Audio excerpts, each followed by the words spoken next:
بسم اللہ الرحمن الرحیم۔ السلام علیکم ورحمۃ اللہ وبرکاتہ۔ اہلا وسہلا اقرا معہد الحافظات بشاور شارع ورسد جماعت عالیہ دوم، مضمون مشکاۃ المصابیح جلد اول، سبق نمبر 7، کتاب الایمان الفصل الاول کی حدیث نمبر 2۔ وعن ابن عمر رضی اللہ عنہما قال قال رسول اللہ صلی اللہ علیہ وسلم بنی الاسلام علی خمس، شہادت ان لا الہ الا اللہ وان محمدا عبدہ ورسولہ واقام الصلاۃ وایتاء الزکاۃ والحج وصوم رمضان، متفق علیہ۔ حضرت عبداللہ ابن عمر رضی اللہ عنہ سے روایت ہے، قال فرماتے ہیں قال رسول اللہ صلی اللہ علیہ وسلم، نبی علیہ السلام نے فرمایا، بنی الاسلام علی خمس، اسلام کی بنیاد 5 چیزوں پر رکھی گئی ہے۔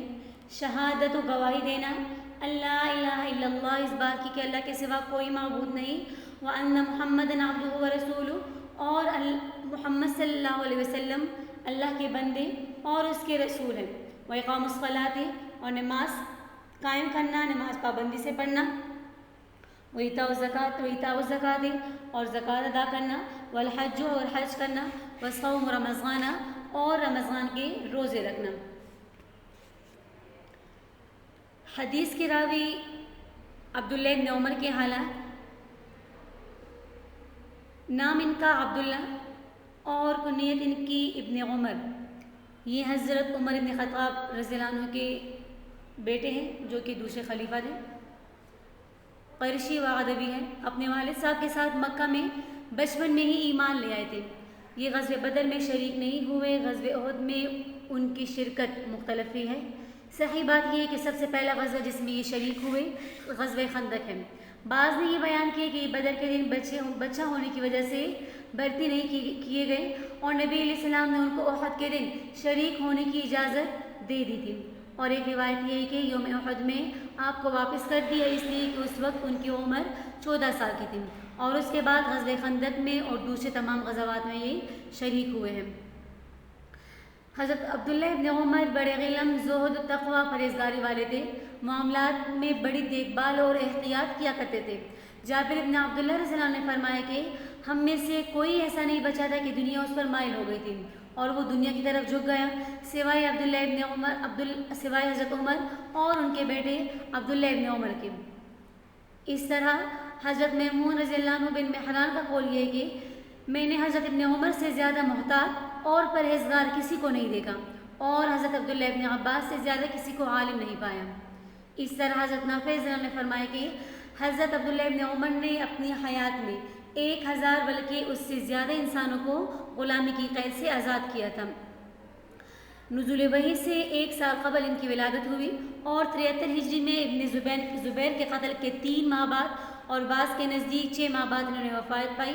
انہوں نے وصیت کی تھی کہ مجھے حل میں دفن کیا جائے، لیکن حجاج نے کی وصیت پوری نہ کی، اور مقام ذی طویٰ میں مقبرہ مہاجرین کے اندر دفن کیے گئے، اور حجاج کے کہنے پر ایک آدمی نے ان کو شہید کیا تھا۔ اس طرح عبداللہ ابن عمر مکثرین صحابہ میں سے ہیں۔ محدثین کی اصطلاح میں مکثرین صحابہ ان صحابہ کو کہا جاتا ہے جن کی روایات کی تعداد 1000 سے زائد ہوں۔ وعن ابن عمر رضی اللہ عنہما، ابن عمر رضی اللہ عنہ سے روایت ہے کہ نبی علیہ السلام نے فرمایا، اسلام کی بنیاد 5 چیزوں پر ہے۔ اس بات کی گواہی دینا کہ اللہ کے سوا کوئی معبود نہیں اور محمد صلی اللہ علیہ وسلم اللہ کے رسول ہیں۔ تو اس حدیث میں اسلام سے مراد اسلام کامل ہے، اور یہاں پر یہ حدیث میں جو تشبیہ دی گئی ہے تو یہ تشبیہ المعقول بالمحسوس کی قبیل سے ہے، یعنی معقول چیز کی تشبیہ محسوس کے ساتھ دی گئی ہے۔ تو اس حدیث میں اسلام کو ایک خیمے کے ساتھ تشبیہ دی گئی ہے جو 5 ستونوں پر قائم ہو، جس کا درمیانی ستون ادائے شہادتین ہے کہ اس کے بغیر خیمہ قائم نہیں رہ سکتا، اور اسی شہادتین پر ارکان اسلام کا انحصار ہے۔ باقی 4 اعمال اس خیمے کو باندھے جانے والی رسیوں کے مشابہ ہیں۔ درمیانی ستون جب تک قائم رہے گی تو خیمہ بھی قائم رہتا ہے، لیکن اگر درمیانی ستون گر جائے تو خیمہ بھی گر جاتا ہے، یعنی اگر کوئی شہادتین کا اقرار نہ کرے صحیح سے تو باقی اعمال بھی اس کے بے فائدہ ہو جائیں گے۔ شہادت اللہ الہ الا اللہ، لفظ شہادت کو تینوں طرح پڑھنا درست ہے، بالجر و بالفتح و بالنصب، تو رفع نصب جو تینوں طرح کے اعراب اس پر آ سکتے ہیں۔ مرفوع ہونے کی صورت میں یہ خبر ہوگی مبتدا محذوف کے لیے، تو اس صورت میں اس کے لیے ہوا یا ہی مبتدا نکالیں گے، یا احدھا بھی نکال سکتے، احدھا شہادت اللہ الہ الا اللہ۔ اور منصوب ہونے کی صورت میں یہ اغنی فعل کے لیے مفعول ہوگا، اور مجرور ہونے کی صورت میں یہ خمس مبدل منہ کے لیے بدل واقع ہوگا۔ اور یہ اعراب باقی اقام، ایتا و صوم پر بھی جاری ہو سکتا ہے، یعنی معطوفات کا حکم بھی یہی ہے جو کہ شہادہ کا ہے۔ یہاں پر سوال پیدا ہوتا ہے کہ شہادتین کو سب پر مقدم کیوں کیا؟ جواب یہ کہ تمام عبادات کا صحیح ہونا موقوف ہے شہادتین پر، اس لیے شہادتین کو سب سے پہلے ذکر کیا۔ تو اس بات کی گواہی دینا کہ اللہ کے سوا کوئی معبود نہیں اور محمد صلی اللہ علیہ وسلم اس کے بندے اور رسول ہیں، تو اللہ کے سوا کوئی معبود نہیں، اس کی گواہی دینا، تو اس میں توحید باری تعالیٰ شامل ہے، وان محمد عبدہ و رسول، اور نبی علیہ السلام کی عبدیت و نبوت کا بھی دعویٰ اس دوسرے میں آ جائے گا۔ وإقام الصلاۃ، تو قرآن کریم اور حدیث مبارکہ میں جہاں بھی نماز کا حکم دیا گیا ہے یا نمازیوں کی تعریف کی گئی ہے، وہاں اقامت یا اس کے ہم معنی الفاظ استعمال کیے گئے ہیں، اور حکم کے طور پر صلو یا تعریف کے طور پر مصلی کا لفظ استعمال نہیں کیا گیا۔ ہاں جہاں پر مذمت بیان کی گئی ہے وہاں لفظ اقامت یا اس کے ہم معنی لفظ سے بالکل ہی اعتراض کیا گیا اور صرف مصلین کہا گیا، جس طرح کہ سورہ ماعون میں ہے۔ اور اس سے اس بات طرف اشارہ مقصود ہے کہ مطلقاً نماز پڑھنا محمود و مطلوب نہیں، بلکہ مطلوب یہ ہے کہ خشوع و خضوع، آداب و سنن اور پابندی کے ساتھ ادا کی جائیں۔ اس لیے جہاں پر نماز قائم کرنے کا حکم دیا گیا ہے تو وہاں پر اقام اور اس کے ہم معنی الفاظ کو ضرور ذکر کیا جاتا ہے، لیکن جہاں پر بطور عتاب کے ذکر کیا جاتا ہے یا کسی کی مذمت بیان کرنی ہو تو پھر وہاں پر مصلین جیسے الفاظ استعمال کیے جاتے ہیں اور اقام سے احتراز کیا جاتا ہے۔ ایتا و زکوٰۃ، اور زکوٰۃ ادا کرنا، تو لفظ ایتا استعمال کرنے میں اس طرف حکمت سمجھ میں آتی ہے کہ زکوٰۃ میں تملیغ ضروری ہے، مراد یہ کہ زکوٰۃ کی ادائیگی کے لیے شریعت کے مطابق دینا مطلوب ہے۔ سوال، صلاۃ، صوم، زکوٰۃ و حج، باقی 4 چیزوں کو نبی علیہ السلام نے جس ترتیب سے بیان کیا اس کے بارے میں روایات مختلف ہے، اس کی وجہ کیا ہے؟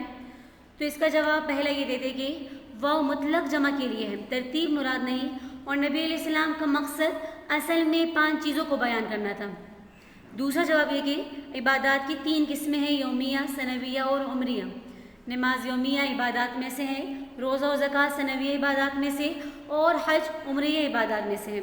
زکوٰۃ اور صوم چونکہ ایک ہی نوع کی عبادات تھی اس لیے کبھی صلاۃ کے ساتھ بیان کر دیا، کبھی بعد میں، اور مشکات کی روایت میں روزے کو سب سے آخر میں بیان کرنے کی وجہ یہ کہ عبادات 2 حالوں سے خالی نہیں، یا تو عبادت فعلاً ہوگی یا ترکن کی مثال صوم ہے، اس کو سب سے آخر میں بیان کر دیا، اور اگر فعلی ہو تو لسانی ہوگی جیسے شہادتین، یا بدنی ہوگی جیسے صوم، یا مالی ہوگی جیسے زکوٰۃ، یا دونوں سے مرکب ہوگی جیسے حج۔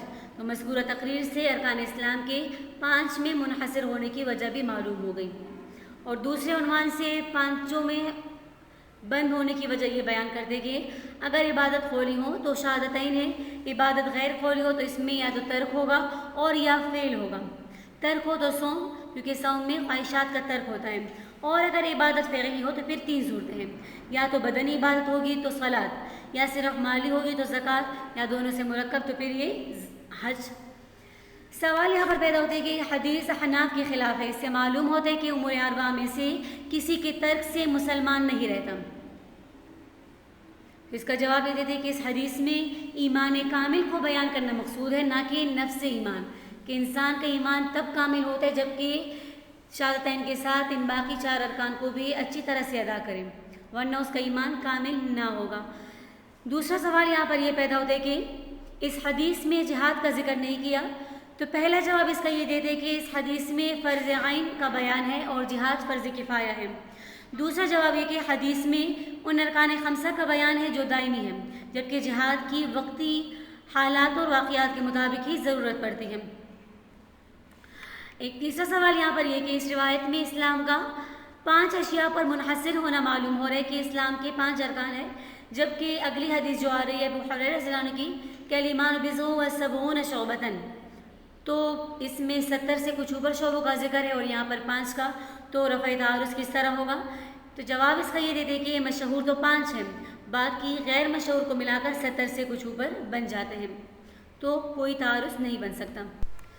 حدیث نمبر 3، وعن ابی ہریرہ رضی اللہ عنہ قال قال رسول اللہ صلی اللہ علیہ وسلم الایمان بضع و70 شعبۃ فافضلها قول لا الہ الا اللہ وادناها اماطۃ الاذى عن الطریق والحیاء شعبۃ من الایمان متفق علیہ۔ ابو ہریرہ رضی اللہ عنہ سے روایت فرماتے ہیں کہ نبی علیہ السلام نے فرمایا، قال رسول اللہ صلی اللہ علیہ وسلم، نبی علیہ السلام نے فرمایا الایمان بضع و70 شعبۃ، ایمان کی 70 سے کچھ اوپر شاخیں ہیں، فافضلها قول لا الہ الا اللہ، تو ان میں سے سب سے افضل سب سے اعلیٰ لا الہ الا اللہ کہنا، اور سب سے ادنا اماطۃ الاذی عن الطریق، راستے سے تکلیف دہ چیز کو ہٹانا ہے، والحیاء شعبۃ من الایمان، اور حیا بھی ایمان کا ہی ایک حصہ ہے، ایمان کی ایک شاخ ہے، متفق علیہ۔ حدیث کے راوی ابو ہریرہ رضی اللہ عنہ، یہ ابو ہریرہ کنیت سے مشہور ہے اور ان کے نام و نسب میں زبردست اختلاف پایا جاتا ہے۔ زیادہ مشہور یہ ہے کہ قبل از اسلام ان کا نام عبد شمس یا عبد عمر تھا، اسلام لانے کے بعد عبداللہ یا عبد الرحمن نام رکھا گیا۔ یہ قبیلہ دوس کے فرد ہیں۔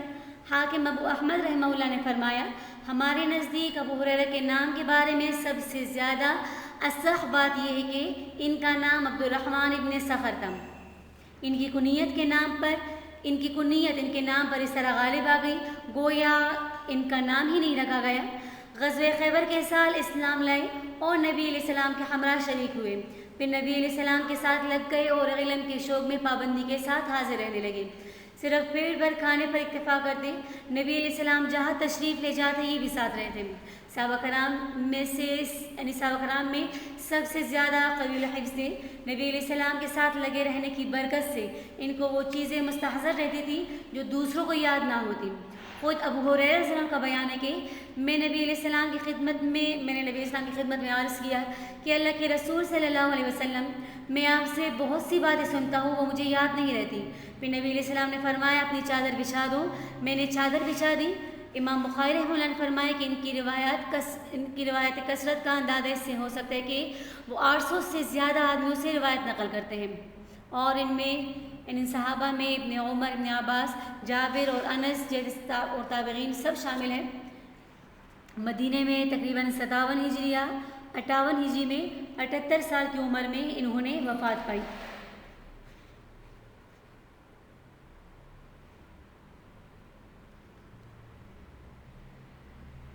ذخیرہ حدیث میں سب سے کثیر تعداد ان سے مروی ہے، تقریباً ان کی مرویات کی تعداد 5364، اور ان کی روایت زیادہ ہونے کی وجہ بیان ہو بھی گئی کہ مہاجرین اپنی تجارت میں اور انصار کھیتی میں مشغول ہوتے تھے، اور یہ مجرد تھے، نہ بچہ نہ بیوی، اس لیے نبی علیہ السلام کی مجلس میں رہتے اور حدیثیں سنتے، اسی لیے ان کی مرویات سب سے زیادہ ہیں۔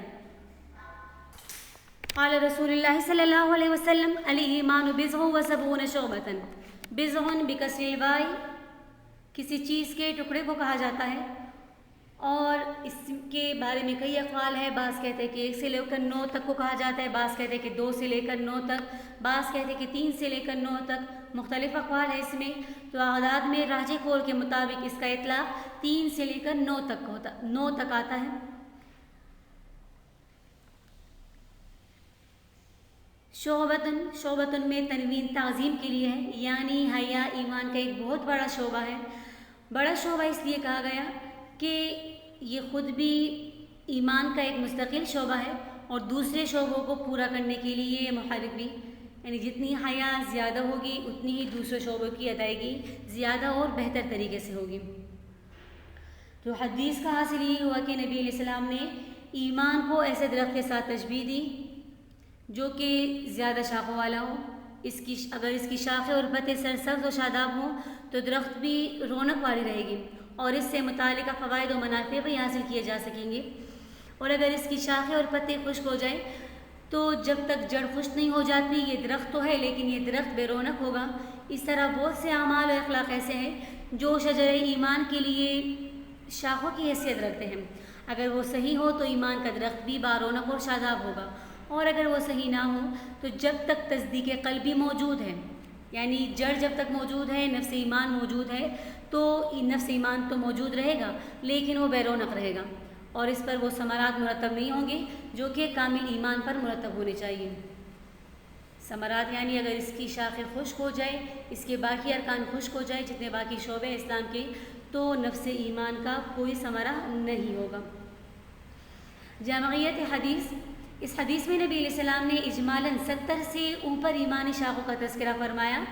اگر نبی علیہ السلام ان سب کی تفصیل بیان فرماتے تو یہ تطویل کا باعث ہوتا، اس لیے نبی علیہ السلام نے انتہائی جامعیت اور اختصار کے ساتھ یہاں سب شعبوں کی طرف اشارہ فرما دیا۔ تو اس جامعیت کی کئی تقریریں شارحین نے فرمائی ہیں۔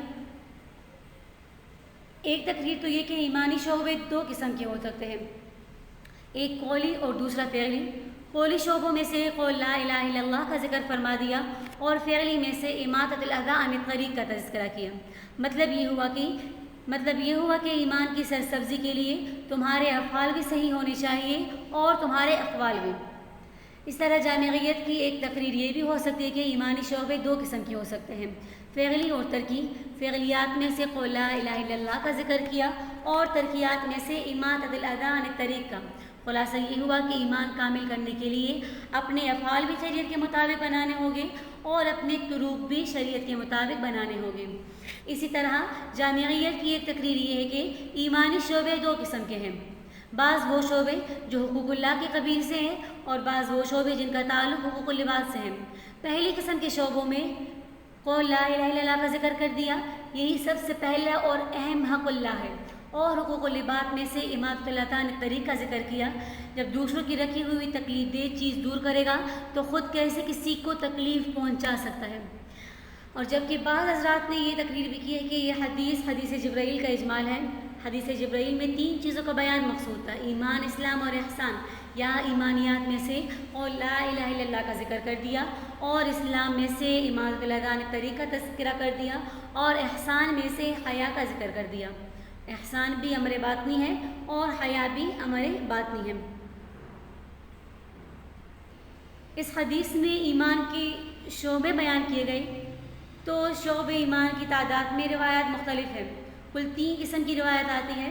بعض روایات میں ایمانی شعبے 70 سے کچھ اوپر بتائے گئے ہیں، جیسا کہ صاحب مشکات نے یہاں پر اس حدیث میں بیان فرما دے یہ روایت نقل کی ہے، جبکہ دوسری بعض روایت میں تعداد 60 سے کچھ اوپر بتائی گئی ہے، جس طرح کہ بخاری کی ایک روایت میں موجود ہے۔ اور تیسری قسم کی روایت، بعض روایات شک کے ساتھ ہیں، بضع و سبعون اور بضع و ستون، تو یہ روایات بظاہر متعارض ہیں، ان میں تطبیق یا ترجیح کی ضرورت ہے۔ تو علماء نے تطبیق کی کئی وجوہ لکھی ہے، ان میں سے چند یہ ہے کہ پہلی تطبیق کی جو صورت ہے، ان روایات میں کوئی تعارض نہیں، اس لیے کہ ایک عدد نے اپنے سے مازاد کی نفی نہیں کی، یعنی ایک عدد اپنے سے اوپر کی نفی نہیں کرتا بلکہ اس کے بارے میں ساکت ہوتا ہے۔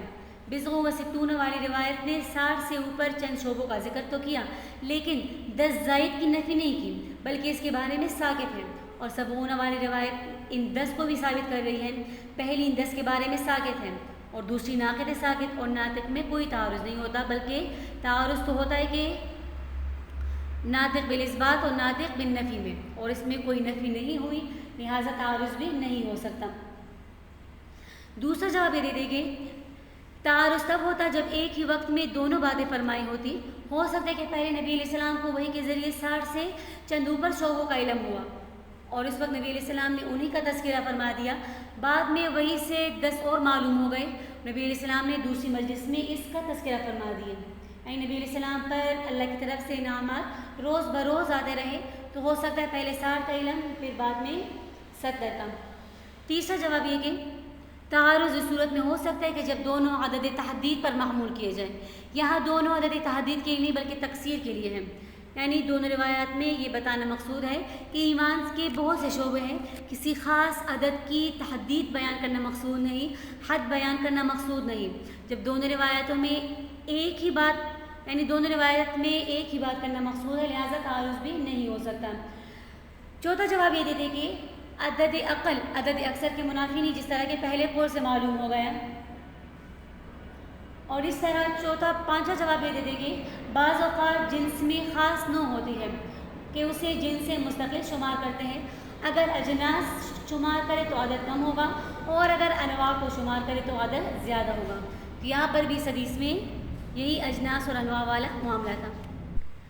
ادناہا اماطۃ الاذی، تو ادنا کے دو معنی ہو سکتے ہیں، ایک مرتبے کے لحاظ سے کمتر ہے، تو دوسرا حصول کے لحاظ سے نہایت آسان، یعنی بہت کمتر اور حصول کے لحاظ سے آسان۔ تو حقوق اللہ یعنی افضلها سے حقوق اللہ کی طرف اشارہ اور ادناہا سے حقوق العباد کی طرف اشارہ ہے۔ تو حاصل یہی ہوا کہ مسلمان ہونے کے لیے جس طرح حقوق اللہ کی رعایت ضروری ہے، اسی طرح حقوق العباد کی رعایت بھی ضروری ہے۔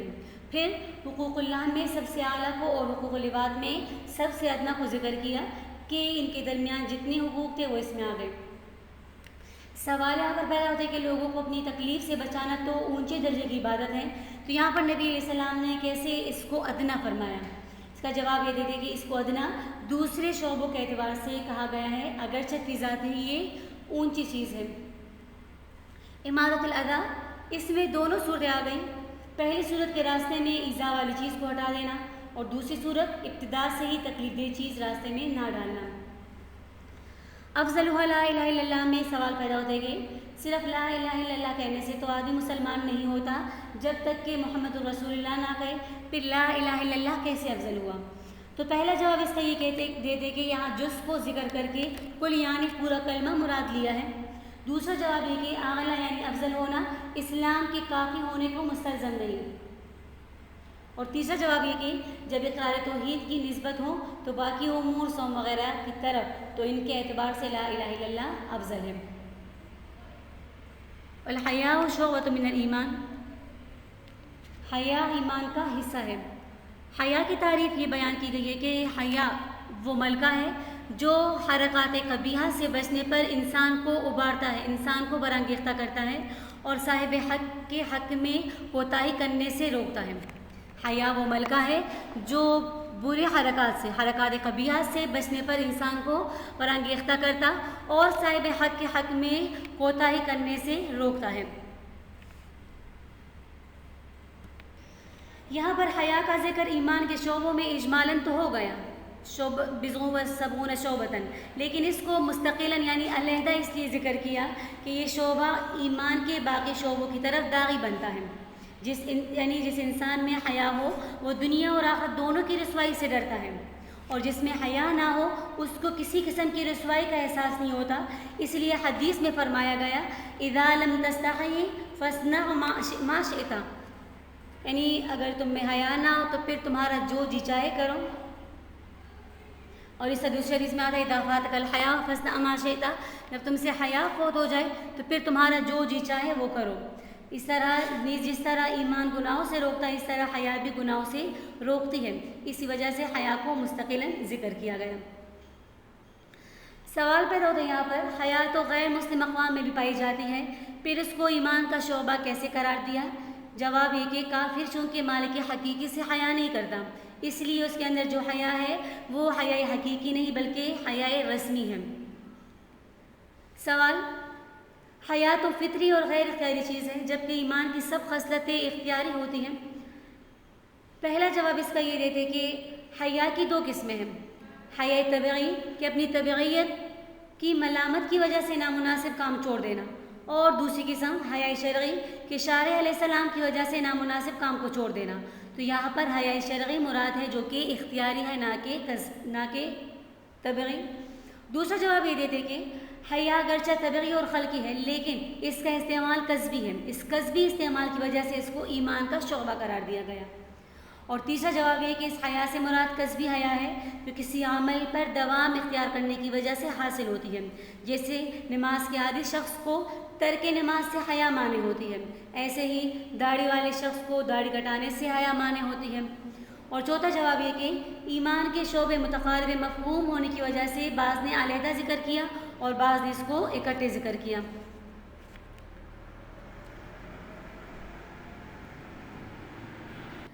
حیا کی چند صورتیں ہیں۔ پہلی صورت حیائے جنایت، یعنی حضرت حضرت آدم علیہ السلام کا حیا کی وجہ سے بھاگنا، اور اس طرح دوسری صورت حیائے تقصیر، جیسے ملائکہ حیا کی وجہ سے اپنی کوتاہی کا اعتراف کرتے ہیں، ان کا اعتراف کرنا۔ اس طرح حیاء الاجلال، جیسے حضرت اسرافیل علیہ السلام کا اپنے پروں کو اللہ کے جلال کی وجہ سے ہلانا۔ چوتھی صورت حیاء الکرم، نبی علیہ السلام کا حضرت زینب کے نکاح کے وقت ولیمے کے لیے جو صحابہ کو بلایا، ساتھ دعوت سے فراغت کے بعد لوگ بیٹھے رہے، جبکہ نبی علیہ السلام چاہتے تھے کہ لوگ چلے جائیں، مگر صراحتاً لوگوں سے جانے کا نہ کہنا حیا کی وجہ سے تھا، تو اسے حیاء الکرم کہتے ہیں۔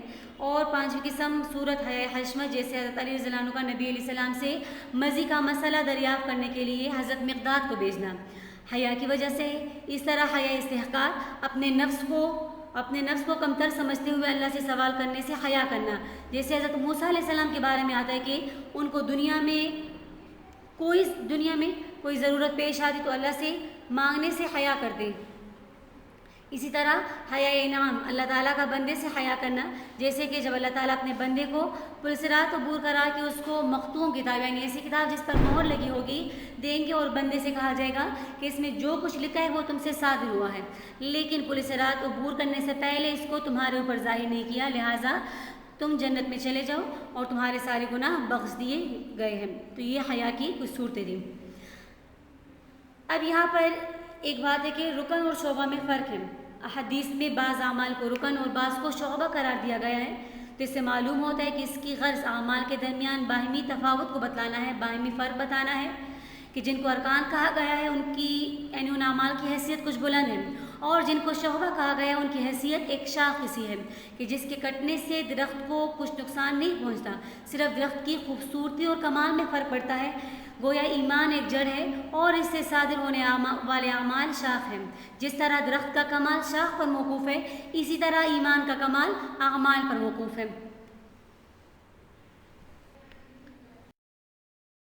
جزاکم اللہ خیرا کثیرا۔ السلام علیکم ورحمۃ اللہ وبرکاتہ۔